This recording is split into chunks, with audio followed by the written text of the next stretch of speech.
Want to make sure I'm ready for my close-up. I'm ready. Hi y'all, and welcome to another episode of What the Fuck Wednesdays here on the Miss Jessica Harlow channel. My name is Suzie Dee, and we last met when I showed y'all how to bejazzle yourselves from the comforts of your own home. Maybe I should drink a little more Russian water just to make the words slip on out nice and smoothly. Anyway, so one of the... much better. As I was saying, I decided that since it's What the Fuck Wednesday, I wanted to look into this What the Fuck Wednesday phenomenon and see what other kinds of what the fuckery has occurred on Wednesday. Oh my lord and whiskers, what I have found. I came across two stories that'll really blow the wig off your head. They both occurred just last Wednesday. The first story I've got is from Connecticut. And in Connecticut, this was the headline.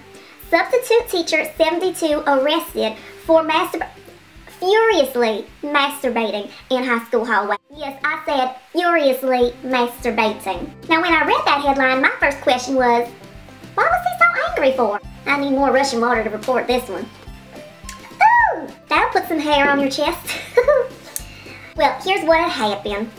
Apparently, they saw him in the hallway at the stairwell at first, and he was looking out the window, and he was, they said manipulating something, what was the word they used? Manipulating his penis. Hold on, it gets better. Apparently, the surveillance footage reveals that he went off by these lockers or whatever. He disappeared by these lockers, and then he reappeared shortly afterwards and ended up on his back on the floor, furiously masturbating. From what I know, and not from my own experiences, I would never sleep with a man past the age of 35. But from what I've learned and heard from my girls, who have, you know, been with the older, more distinguished category of men, they had quite a bit of time to get to him.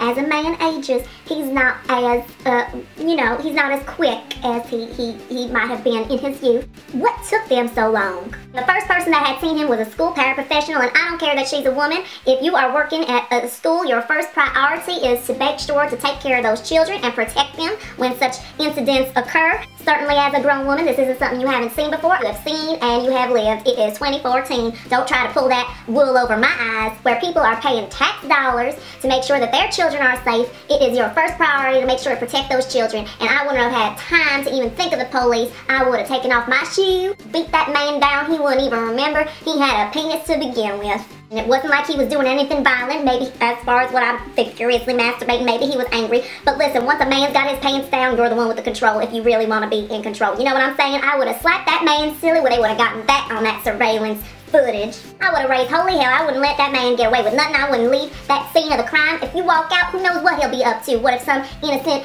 student just walks on by and he just gets a crazy idea? Because apparently this man is not well and he's got a lot of crazy ideas coming up. Okay. Anyway, in other news, that same Wednesday, we got a story from Mississippi. So at this funeral home down in Mississippi, there was, picture the scene, I'm painting the picture for you.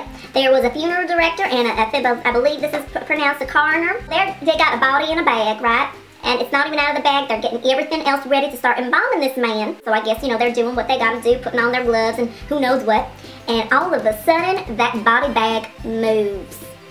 The man that was put in that body bag was trying to kick himself out of it.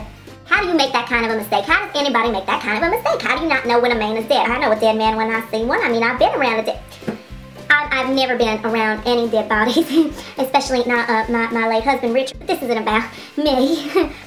I'm just saying, I think I would know if someone was alive or dead. But there were many times where I caught my dearly departed husband, Richard, you know, just taking a little bit of a heavy slumber, and there were times where I thought he was dead, and he'd wake up just a couple hours later and scare the crap out of me when he asked for breakfast in the morning. But I mean, when you get to be a certain age, I mean, it's just so, you know, it's just easy to assume the worst, you know. Anyway, but here's what had happened. This man, the man that they was assumed dead, his nephew says that I stood there and watched them put him in a body bag and zip it up.